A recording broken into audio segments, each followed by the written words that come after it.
Moradores de duas ruas do Planalto Verde, na zona oeste de Ribeirão, convivem com a falta d'água constantemente.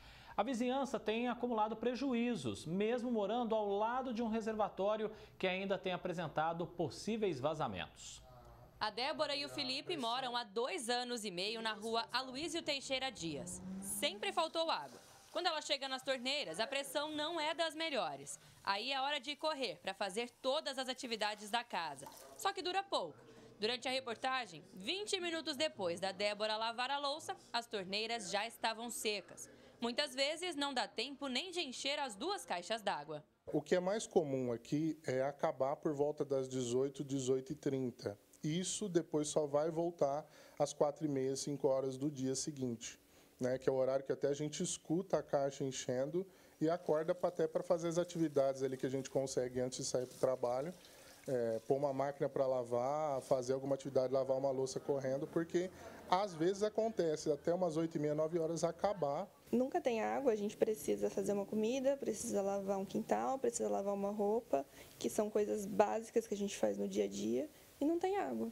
Que eu acho que é o mínimo que a gente deveria ter aí de dignidade, é água, comida, e nós não temos a água, que é o básico. Eles já chegaram a ficar mais de 24 horas sem o recurso. O grupo da vizinhança acumula cerca de 15 protocolos na secretaria e já pensa até em entrar com uma ação coletiva na justiça. O que a gente estranha aqui é justamente o descaso do SAERP, porque às vezes eles falam para nós estamos aqui no Planalto Verde, às vezes eles relatam que o problema nosso está sendo porque queimou uma bomba no Parque das Oliveiras, que a gente sabe que a distância é muito considerável e é impossível eles trazerem essa água de lá para cá.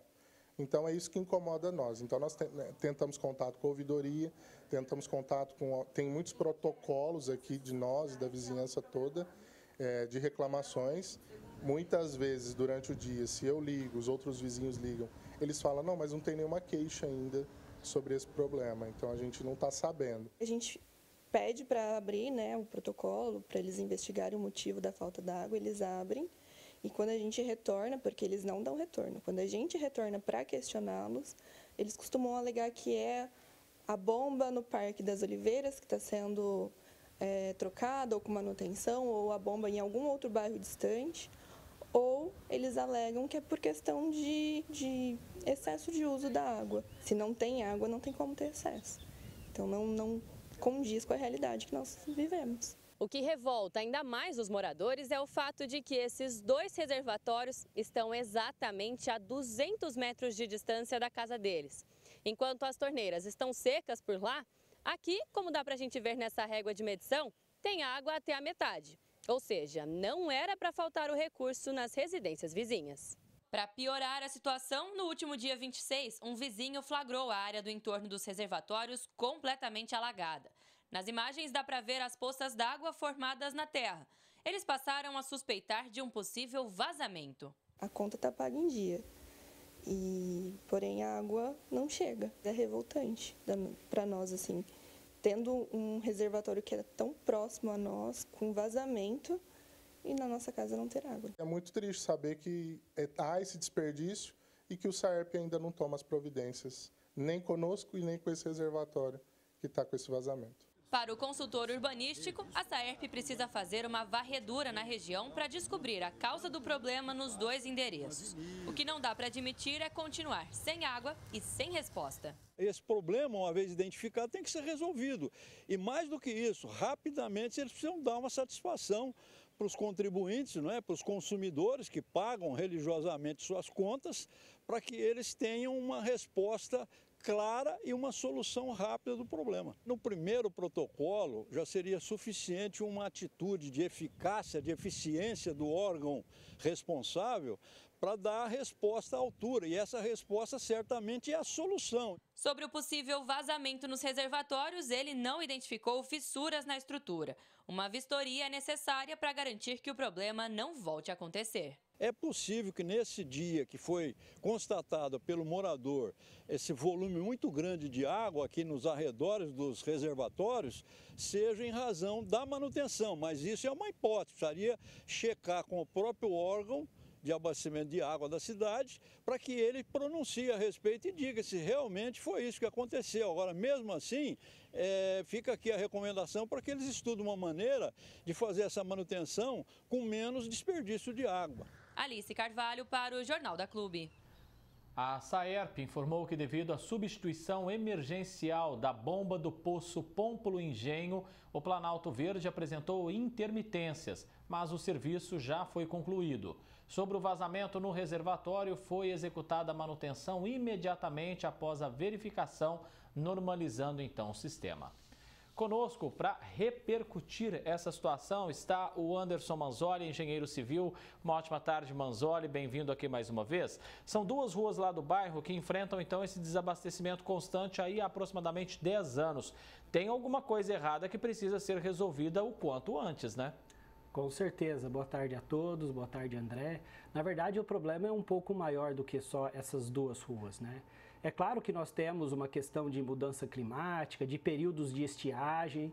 É claro que nós temos o problema também, às vezes, de mau uso dos recursos como água, quando uma pessoa, por exemplo, deixa a torneira aberta para lavar uma calçada. É claro que a gente sabe que existe um crescimento populacional, então, mas a contrapartida da prefeitura é que para que esses bairros cresçam, exista um estudo e que para esse bairro poder existir, vai precisar fazer uma compensação, como uma nova caixa d'água, mas o problema maior é a questão de gerenciamento do uso da água. Então, a gestão do uso da água é que é o maior problema, porque veja, quando a gente vê que 40%, 50% da água é jogado fora, a gente não pode simplesmente jogar para essas outras causalidades o problema maior. O problema maior está que a gente tem uma tubulação muito antiga, incapaz de conduzir com eficiência essa água para os locais onde deveria chegar.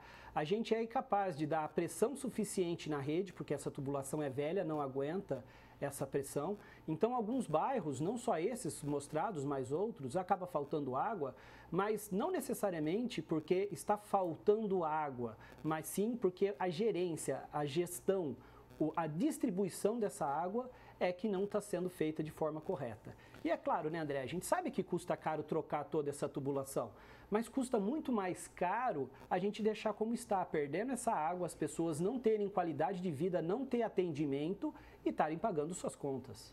Agora, eles chegam a ficar aí 24 horas, né, sem uma gota d'água nas torneiras, de fato um absurdo. Enquanto isso, a conta chega normalmente. Acionar a justiça nesse caso pode ser uma saída?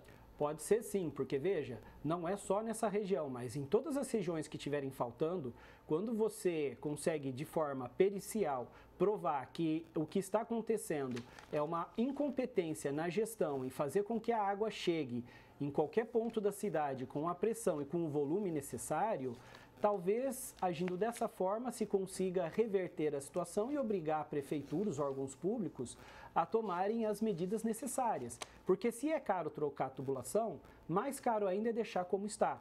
Porque é um investimento de médio prazo, então em 2, 3 anos que se substitua essa tubulação por uma tubulação nova, capaz de suportar a pressão, com sensores capazes de identificar qualquer tipo de queda de pressão, qualquer tipo de roubo de água, qualquer tipo de interferência, a gente consegue melhorar bastante essa distribuição de forma correta da água e dar qualidade de vida aos moradores que estão pagando a conta.